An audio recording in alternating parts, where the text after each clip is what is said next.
What I wanted to do in this research, together with my colleagues, is to identify the original viral genome, the original viral genome type. What is now important to consider is that the earliest genome which has been placed into the database is not necessarily the origin of the disease.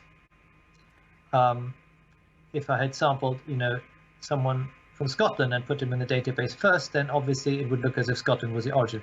That is not a valid approach. And I'm saying this because there are people who do take this approach, but that's not the way to do it. The first sample was collected in Wuhan by Chinese researchers on the 24th of December 2019, so Christmas Eve 2019. And that first sample, that genome sequence, is available for study by international researchers. And since then, many hundred, many thousand other sequences have been contributed from across the world.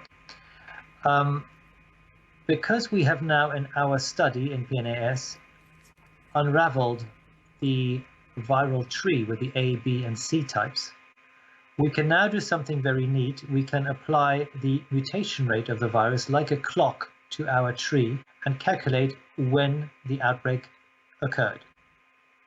And doing this, we find that the first infection, possibly from a bat to a human, happened no earlier than the 13th of September 2019 and no later than the 7th of December 2019. This is what we call the span of time between September and early December, the 95% confidence range. In other words, there is only 5% chance that the infection from bat to human happened before September the 13th or after December the 7th. Okay. So the Christmas Eve sample doesn't really tell us about the origin of the disease at all.